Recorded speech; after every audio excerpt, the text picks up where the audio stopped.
हरियाणा के मुख्यमंत्री मनोहर लाल फरीदाबाद में आयोजित 4 दिवसीय इंडिया इंटरनेशनल साइंस फेस्टिवल के समापन महोत्सव में पहुंचे थे। इस दौरान मुख्यमंत्री ने गुरुग्राम और फरीदाबाद को एक बड़ी सौगात दी है। इस दौरान मुख्यमंत्री मनोहर लाल ने कहा है कि जल्द ही फरीदाबाद और गुरुग्राम में साइंस सिटी का निर्माण किया जाएगा। इस रिपोर्ट को देखिए।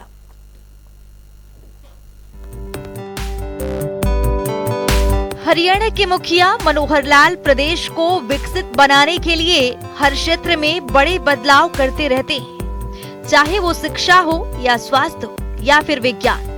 हर क्षेत्र में हरियाणा को आगे बढ़ाना मुख्यमंत्री मनोहर लाल का मुख्य उद्देश्य है। इसी कड़ी में फरीदाबाद में पहली बार 4 दिवसीय 9वां इंडिया इंटरनेशनल साइंस फेस्टिवल कार्यक्रम आयोजित किया गया, जिसका आज समापन हो गया है। और इस समापन समारोह में मुख्यमंत्री मनोहर लाल ने इंडिया इंटरनेशनल साइंस फेस्टिवल में शिरकत करने पहुंचे थे। साथ ही उनके साथ उच्चतर शिक्षा मंत्री मूलचंद शर्मा भी मौजूद रहे।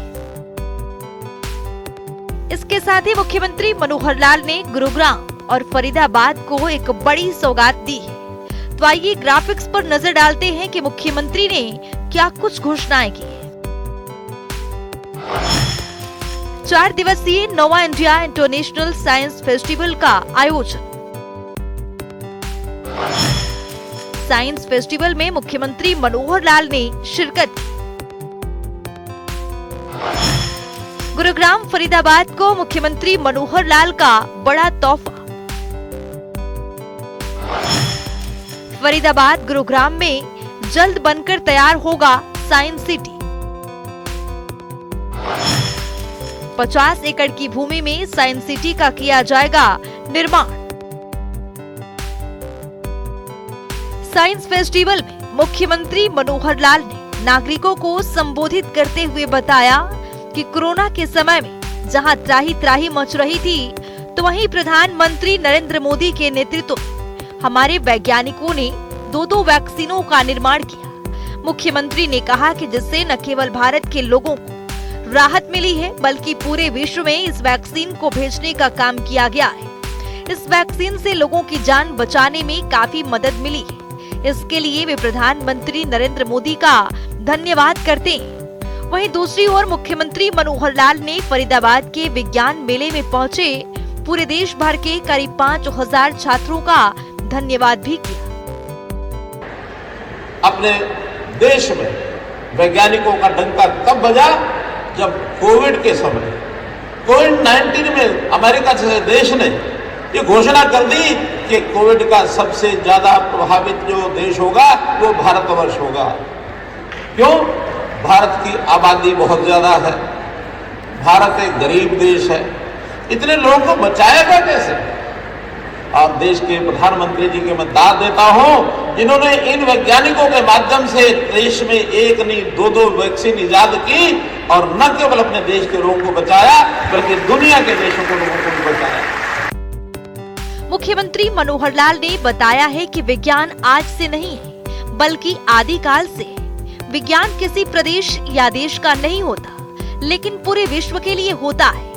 उन्होंने बताया है कि विज्ञान का लाभ हर व्यक्ति को पहुंचता है। विज्ञान एक सीमा नहीं होती, बल्कि लगातार चलने वाली प्रक्रिया है।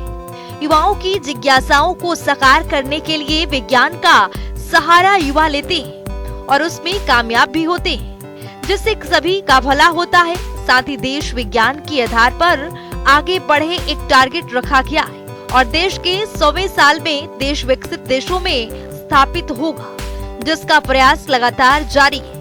साथ ही मुख्यमंत्री ने बताया है कि प्रधानमंत्री नरेंद्र मोदी के विज्ञान के प्रति समर्पण को जाहिर करते हुए कहा गया है कि जय जवान, जय किसान, जय विज्ञान और जय अनुसंधान का मंत्र देकर भारत को आगे बढ़ाने के लिए नई दिशा प्रदान की है। विज्ञान के बहुत से पहलू जिस पर हमने चर्चा की, कई सत्रों में विभिन्न प्रकार के हमारे जो यहाँ विशेषज्ञ हैं उन्होंने अपनी बात रखी है। क्योंकि विज्ञान केवल एक प्रदेश का अथवा देश का विषय नहीं होता, बल्कि मैं कहूँगा कि पूरी दुनिया में विज्ञान की एक श्रृंखला, विज्ञान की एक माला, विज्ञान की समरूपता ये चलती है। विज्ञान आज से नहीं, आदिकाल से और वर्तमान युग तक लगातार प्रगति के रास्ते पर आगे बढ़ रही है और इस विज्ञान का लाभ हर इंसान को होता है। जब आदि मानव जब शुरू हुआ होगा, उसने भी कोई छोटा सा प्रयोग किया होगा, उसका लाभ लेते लेते हम आगे बढ़ गए। विज्ञान एक सीमा नहीं होती है, विज्ञान लगातार चलने वाली प्रक्रिया है और यह हर व्यक्ति, खास करके जो हमारा युवा है, हमारा विद्यार्थी है, उसकी चूंकि एक क्यूरियोसिटी, उत्सुकता मन में होती है, एक रीजनिंग उसकी एक पावर होती है, रीजनिंग बातों को ढूंढता है, ये हुआ तो कैसे हुआ, कैसे हो गया और कैसे और अच्छा हो सकता है, ये विज्ञान का मूल मंत्र होता है। विज्ञान किसी बहुत पढ़े लिखे आदमी के दिमाग में नए अनुसंधान आते हैं ऐसा नहीं है। एक सामान्य व्यक्ति भी कई बार अपनी उत्सुकता से बहुत चीजों को आगे बढ़ा सकता है।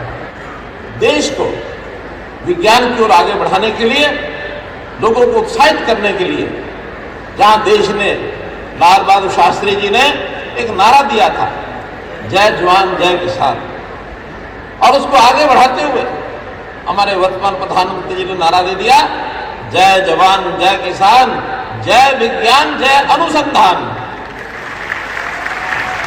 ये जो हमारी रिसर्च है वो भी बढ़नी चाहिए। इस अवसर पर मुख्यमंत्री ने कहा है कि डीटी ड्रोन के माध्यम से हमारी कोई भी बहन बेटी खेतों में जाकर खाद का छिड़काव कर सकती है। साथ ही विकसित भारत के नाते से बहुत प्रयोग किया जा रहा है, जिससे हमारे देश की अर्थव्यवस्था काफी अच्छी हो गई है। हम अपने देश के युवकों को स्टार्टअप के माध्यम से भी ऐसे वैज्ञानिक अनुसंधान करने के लिए बहुत प्रोत्साहित करते हैं और उसमें करोड़ों रुपए का हमने खर्च किया है। राष्ट्रीय मिशन जैसे space mission, national super computing, semiconductor mission, hydrogen, drone technology, digital virtual system, ऊर्जा और स्वास्थ्य के क्षेत्र में, पर्यावरण, उद्योग और कृषि आदि क्षेत्र में विज्ञान का बहुत बड़ा उपयोग हम कर रहे हैं। हमने ड्रोन के नाते से अभी दीदी ड्रोन, ये जो कार्यक्रम चलाया है कि खेत में हमारे देश की कोई महिला, हमारी माँ बेटी, कोई भी जाकर के खेत में ड्रोन चला करके नैनो यूरिया जैसे खाद का छिड़काव कर सकती है। विकसित भारत के नाते से बहुत प्रयोग किए जा रहे हैं। देश विज्ञान के आधार पर आगे बढ़े, एक टारगेट रखा है कि देश की आजादी का 100वां साल 2047 हमारा देश विकसित भारत, विकसित देश के नाते दुनिया के विकसित देशों की श्रेणी में ये आ जाए, इसका अभियान हम लोगों ने शुरू किया है। हमारे देश की अर्थव्यवस्था आज ऊपर के 5 देशों में गिनी जाने लगी है। बहुत जल्दी हम इसमें तीसरा स्थान प्राप्त करेंगे, तो उस अर्थव्यवस्था को बढ़ाने में विज्ञान का अपने आप में बहुत ही एक योग। इस अवसर पर प्रदेश के उच्चतर शिक्षा मंत्री मूलचंद शर्मा, बड़खल से विधायक सीमा त्रेखा, फरीदाबाद से विधायक नरेंद्र गुप्ता सहित कई गणमान्य साथी, बड़े तादाद में छात्र भी उपस्थित रहे। जनता टीवी के लिए फरीदाबाद से मुकेश राजपूत की रिपोर्ट। हरियाणा और हरियाणा वासियों का उत्थान मुख्यमंत्री मनोहर लाल का मुख्य उद्देश्य है। यही वजह है कि हरियाणा आज देश के अग्रणी राज्यों में शुमार हो रहा है। अंतिम पंक्ति में खड़े व्यक्तियों तक सभी योजनाओं का लाभ पहुंच रहा है। इस रिपोर्ट को देखिए। पारदर्शिता के साथ काम कर रहे हरियाणा के मुख्यमंत्री मनोहर लाल निरंतर प्रदेश के हित में कई बड़े फैसले लेते रहते हैं, ताकि हरियाणा में हर वर्ग के नागरिकों का विकास हो सके, जिसके लिए मुख्यमंत्री ने प्रदेश में कई योजनाएं भी लागू की है, जिसका नागरिक भरपूर लाभ उठा रहे हैं। इसी कड़ी में मुख्यमंत्री मनोहर लाल ने कहा कि पंक्ति में खड़े अंतिम व्यक्ति तक सभी योजनाओं का लाभ पहुंचाना हमारा मकसद है। इतना ही नहीं, मुख्यमंत्री मनोहर लाल ने रामलला के प्राण प्रतिष्ठा को लेकर जानकारी देते हुए कहा कि 22 जनवरी का दिन लोगों के सैकड़ों वर्षों के संघर्ष और आस्था की जीत का दिन है। मुख्यमंत्री ने प्रदेश की जनता से आह्वान किया है कि 22 जनवरी को हर एक व्यक्ति अपने घर में दीप अवश्य जलाए। राम हमारे रोम रोम में बसे हुए हैं, हम हर सुख और दुख में उन्हें याद करते हैं, इसके साथ ही मुख्यमंत्री ने बताया कि धर्म नीति से जुड़ा हुआ विषय। इस अवसर पर मुख्यमंत्री ने 9 सालों में प्रदेश सरकार की ओर से किए गए कार्यों को बताते हुए कहा कि हमने अपने शासनकाल में अंत्योदय की भावना के साथ आमजन के विकास के लिए कार्य किए। उन्होंने कहा कि किसानों की छोटी से छोटी समस्या को समझकर उसके समाधान का कार्य किया है। साथ ही मुख्यमंत्री ने बताया कि 9 साल पहले प्रदेश में बेटियों की संख्या 871 थी। इसके बाद बेटी बचाओ बेटी पढ़ाओ जैसा सफल अभियान चलाया गया और आज प्रदेश में बेटियों की संख्या 932 पर पहुंच गई है। मुख्यमंत्री मनोहर लाल ने बताया कि हमने हरियाणा में करप्शन, क्राइम और कास्ट बेस्ड पॉलिटिक्स को खत्म किया है। उन्होंने कहा कि हरियाणा में एंटी करप्शन ब्यूरो का गठन कर भ्रष्टाचार करने वाले हर एक व्यक्ति पर प्रहार किया और आज हम किसानों के विकास के लिए लगातार कार्य कर रहे हैं। मुख्यमंत्री ने कहा कि हमने परंपरागत खेती से हटकर नेचुरल फार्मिंग पर जोर दिया है। भावी पीढ़ियों के लिए जल बचाना हमारा नैतिक कर्तव्य है, इसीलिए हमने धान की फसल को कम करने का आह्वान किसानों से की है और दूसरी फसल परिवर्तित करने पर किसानों को आर्थिक मदद भी पहुंचाई गई। मुख्यमंत्री ने कहा कि पिछले 9 साल में हमने 11,000 करोड़ रुपए किसानों को मदद के रूप में दिए। इस अवसर पर केंद्रीय ऊर्जा एवं भारी उद्योग राज्य मंत्री कृष्ण पाल, प्रदेश के परिवहन मंत्री मूलचंद शर्मा, पंचायत मंत्री देवेंद्र बबली, राज्यसभा सांसद कार्तिकेय शर्मा सहित कई गणमान्य व्यक्ति उपस्थित रहे। जनता टीवी के लिए फरीदाबाद से मुकेश राजपूत की रिपोर्ट।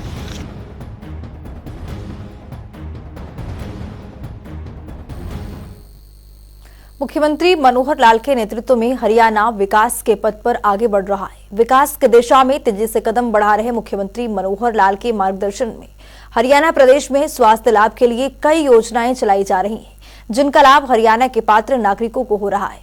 हरियाणा और प्रदेशवासियों के उत्थान के लिए काम कर रहे मनोहर सरकार में गरीब और जरूरतमंद परिवारों के लिए विशेष योजना चलाकर उन्हें लाभ प्रदान किया जा रहा है। इस रिपोर्ट को देखिए। हमारी सरकार ये गरीब की सरकार, ये उस जरूरतमंद की सरकार, नीडी आदमी की, जिसको समय पर जो लाभ मिलना चाहिए वो मिल सके, इसके लिए हम काम करते हैं। हरियाणा में गरीब और जरूरतमंदों के लिए काम कर रही मनोहर सरकार ने हरियाणा की तस्वीर और तकदीर को बदलने का काम किया है। गरीब परिवारों को सरकार की महत्वपूर्ण योजनाओं का लाभ पहुंचाने के लिए मुख्यमंत्री मनोहर लाल निरंतर प्रयासरत हैं। सरकार का प्रयास है कि अंतिम पंक्ति में खड़े अंतिम व्यक्ति को उन महत्वपूर्ण योजनाओं का लाभ मिल सके जिसके लिए वो पात्र हैं। और इसी कड़ी में मुख्यमंत्री मनोहर लाल के मार्गदर्शन में राज्य सरकार 1,80,000 रुपए से कम सालाना आय वाले परिवार को योजना के तहत लाभ पहुंचाने का काम कर रही है। हम हर उस गरीब परिवार को जिसके घर में 2 समय का भोजन नहीं बन सकता या मानो 1,80,000 से नीचे इनकम है तो उसको राशन कार्ड जरूर पहुंचना चाहिए। 1 लाख रुपए की इनकम के परिवार वालों में से किसी न किसी को मुख्यमंत्री अंत्योदय परिवार उत्थान योजना जो हमने चलाई है उसमें किसी को रोजगार मिलना चाहिए। अगर वो कहीं कोई प्राइवेट काम करना चाहता है, पैसे की उसको आवश्यकता है, तो हम बैंक से लोन लेकर के भी देते हैं। ये काम भी हम कर रहे हैं गरीबों के लिए। हरियाणा को विकसित राज्य के रूप में स्थापित करने की दिशा में बढ़ रहे मुख्यमंत्री मनोहर लाल के पिछले 8 सालों के कार्यकाल में हरियाणा के हर क्षेत्र, हर वर्ग को तेजी से विकास संभव हो सका है। गरीबों के उत्थान के लिए काम कर रही मनोहर सरकार में हरियाणा में नागरिकों के स्वास्थ्य लाभ के लिए कई योजनाएं चलाई जा रही हैं। आयुष्मान भारत योजना के तहत केंद्र सरकार के मानदंडों के अनुसार हरियाणा में 15.5 लाख परिवारों को 5 लाख रुपए का स्वास्थ्य बीमा कवर प्रदान किया गया है। वहीं इस योजना का दायरा बढ़ाते हुए हरियाणा के मुख्यमंत्री मनोहर लाल के नेतृत्व में प्रदेश सरकार ने चिरायु हरियाणा योजना शुरू कर आज लगभग 32 लाख परिवारों को आयुष्मान योजना का लाभ प्रदान किया है। जो गरीब परिवार हैं उनको आयुष्मान भारत के नाते से 5 लाख, आयुष्मान कार्ड के नाते से योजना जो बनाएगी, प्रधानमंत्री जी ने बनाई, 5 लाख रुपया हर परिवार का स्वास्थ्य बीमा योजना, ये भी सबको लेके दिया। 15.5 लाख परिवारों को इस योजना का लाभ ये केंद्र सरकार ने दिया। फिर भी हमें लगा कि ये योजना और लोगों को मिलनी चाहिए। जैसे हम राशन कार्ड अभी 27 लाख पहले वाले और जो नए 4 लाख या 5 लाख और जुड़े हैं, लगभग 32 लाख से ऊपर लोगों को राशन कार्ड मिला है। ऐसे सब लोगों को आयुष्मान भारत का लाभ एक नई योजना चिरायु हरियाणा करके जोड़ी, उन लाभ देने के लिए भी हम आगे आए हैं। हरियाणा प्रदेश और प्रदेशवासियों को विकास के पथ पर आगे लेकर बढ़ रही हरियाणा की मनोहर सरकार नागरिकों के स्वास्थ्य की देखभाल को सुनिश्चित करने के लिए निरोगी हरियाणा योजना भी लेकर आई है, जिसके तहत करीब 1 करोड़ से ज्यादा नागरिकों को स्वास्थ्य परीक्षण इनका किया जाएगा और इस क्रम में अभी तक 4.5 लाख से भी ज्यादा लोगों का टेस्ट किया जा चुका है, जिससे कि किसी भी बीमारी का पता पहले ही लग जाए और उसका इलाज समय पर किया जा सके।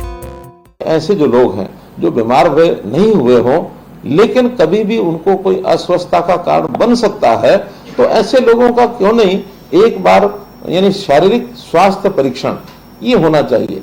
हमने इस योजना को भी लागू कर दिया है और इस योजना का नाम रखा है निरोगी हरियाणा। और जितने भी हमारे हॉस्पिटल्स हैं, जितने हमारी CSCs हैं, जहां पर ये टेस्ट करवाए जा सकते हैं, ऐसे सब जगह वो टेस्ट कराने शुरू किए हैं। अभी तक 4.5 लाख लोगों का ये टेस्ट परीक्षण हो चुका है। बड़ी संख्या है, 1 करोड़ के लगभग संख्या है। हम आगे चल करके जितने प्राइवेट हॉस्पिटल हैं, जितने लैब्स हैं टेस्ट करने वाली, इन सबको भी एक सरकारी उनके साथ समझौता करके इनके वहां भी ऐसे जो परीक्षण हैं उनको करने का और एक हम कार्यक्रम लेने वाले हैं, ताकि करोड़ों की जनता का जो परीक्षण है ये पहले हो सके। जब स्वास्थ्य परीक्षण होगा तो छोटी बड़ी कमी चाहे जो भी नजर आएगी उसका समय पर इलाज कराना ये कई बार संभव हो पाता है। अगर पता न लगे तो बीमारी इस स्तर तक पहुंच जाती है कि कई बार तो वापस लौटना भी मुश्किल हो जाता है कि बीमारी गंभीर हो जाती है। गंभीर बीमारी, लाइलाज बीमारी, तो जीवन भी जोखिम में पड़ जाता है। तो प्रारंभ में ही अगर कोई चीज मिल जाती है तो उसको उसके हिसाब से ठीक किया जाता है। जैसे कहावत है अंग्रेजी में, nip the evil in the bud, कि कोई भी ऐसी बुराई है उसको प्रारंभिक चरणों में उसको समाप्त कर देना चाहिए। तो यही हमारे शरीर के रोग के साथ है। अगर प्रारंभिक भी कोई जानकारी मिल जाए तो उसका तुरंत इलाज कराना संभव हो जाता है। राज्य के विकास और नागरिकों के उत्थान के लिए काम कर रहे मुख्यमंत्री मनोहर लाल ने यह आह्वान किया कि जो परिवार आर्थिक रूप से संपन्न हो जाए, ऐसे परिवार स्वेच्छा से सरकारी लाभ को छोड़ दें, जिससे कि किसी अन्य जरूरतमंद परिवार को इसका फायदा मिल सके।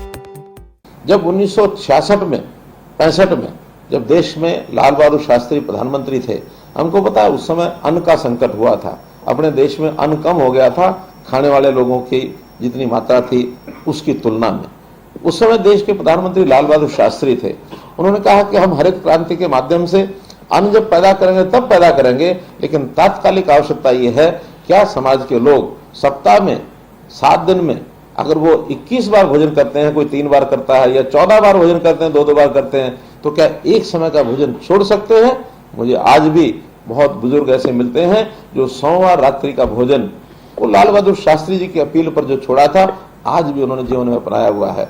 तो ये अपील हमेशा समाज में जो जागृत व्यक्ति होता है, जिनको लगता है कि हमको देश और समाज की मुख्य धारा में होकर चलना है, और अगर हम अपनी आय बढ़ा करके सीमा से बाहर जाते हैं तो अपील मैं भी करता हूं, आखिर ये राशन कार्ड के नाते से या BPL के नाते से हमको सालाना लाभ कितना मिलता है? हमको सालाना लाभ मिलता है, अगर 20 किलो अनाज एक परिवार का एवरेज जाता है और 20 रुपया किलो का भी लाभ हो तो 400 रुपया महीना अर्थात 48 रुपया साल।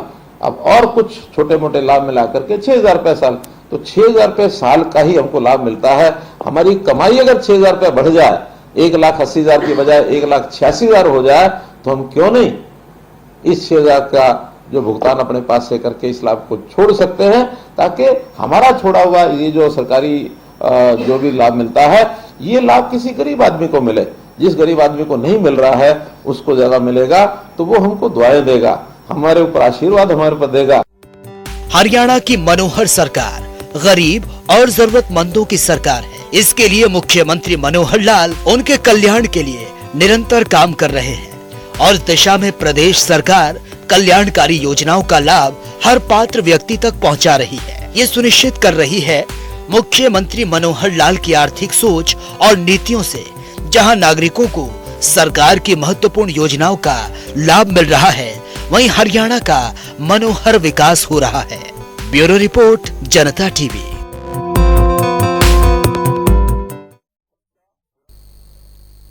हरियाणा की मनोहर सरकार ने फसल को टूटने से बचाने और समय की बचत करने के लिए ड्रोन से नैनो यूरिया का छिड़काव करवाने का फैसला लिया है। तो आइए ग्राफिक्स पर नजर डालते हैं।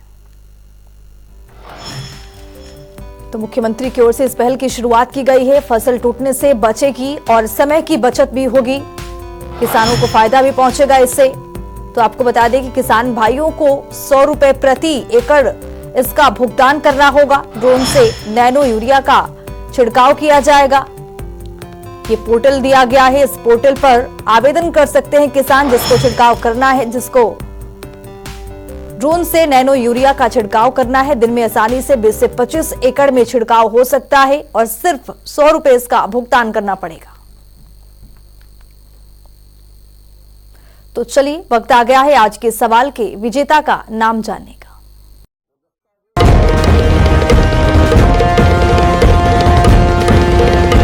तो बात अब आज के विजेता की। जैसा कि आप जानते हैं, हर रोज एक नया सवाल पूछते हैं, सही जवाब देने वाले के नाम और तस्वीर अपने टेलीविजन स्क्रीन पर दिखाते हैं, साथ ही उसको उपहार भी देते हैं। तो चलिए अब जान लेते हैं कल का हमारा सवाल क्या था और कौन है इसका विजेता। कल का हमारा सवाल था, हरियाणा में मातृशक्ति उद्यमिता योजना के अंतर्गत स्वरोजगार के लिए किसको प्रेरित किया जाता है। इसका सही जवाब है डी, महिलाएं। ढेरों जवाब आए, लेकिन आज के हमारे विजेता हैं गुरुग्राम से रिहान खान। रिहान, आपको बहुत बहुत बधाई। तो फिर पूछेंगे आज का सवाल, देखते रहिए जनता टीवी।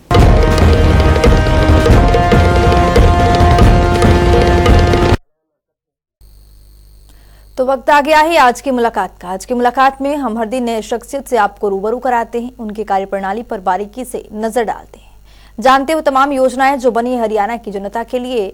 तो ऐसे ही एक शख्सियत से जनता टीवी ने खास बातचीत की है। इनका नाम है अशोक कुमार बघेल, जो कि पलवल से शिक्षा अधिकारी के पद पर काबिज है। सुनिए।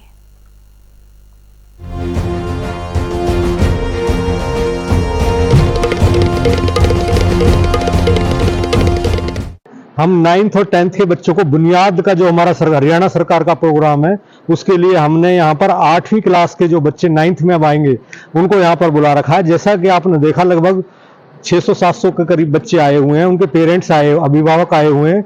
उन सभी को यही हम अवेयरनेस प्रोग्राम, जागरूकता प्रोग्राम कर रहे हैं कि अपने बच्चों को या वो बच्चे भी जो आए हुए हैं उनको, वो सभी बच्चे बुनियाद में पार्टिसिपेट कराएं, रजिस्ट्रेशन कराएं, और वो फिर आगे जो हरियाणा की जो नीति है सुपर 100 की, जिसमें नीट और IIT के लिए तैयारी कराई जाती है फ्री ऑफ कॉस्ट। वो हमारा विकल्प संस्थान है कुरुक्षेत्र में, वहाँ पर वो बच्चे वहाँ जाके एडमिशन लेते हैं और सारा खर्चा पानी जो भी होता है वो सारा सरकार, हरियाणा सरकार प्रोवाइड करती है। तो ये गरीब बच्चों के लिए हरियाणा सरकार की एक बहुत ही महत्वाकांक्षी योजना है।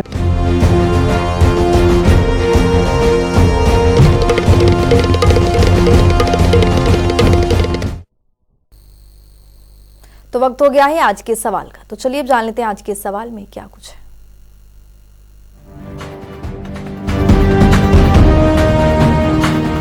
हर रोज की तरह हाजिर हूं आज का सवाल लेकर। जैसा कि आप जानते हैं, हर रोज एक नया सवाल पूछते हैं, सही जवाब देने वाले के नाम और तस्वीर अपने टेलीविजन स्क्रीन पर दिखाते हैं, साथ ही उसको उपहार भी देते हैं। तो चलिए अब नजर डालते हैं आज के सवाल पर। सेवा भोज योजना की शुरुआत कब की गई थी? ए 18 मई 2014, बी 7 अगस्त 2020, सी 10 जनवरी 2022, डी 1 जून 2018। तो दीजिए सही जवाब और बनिए विजेता।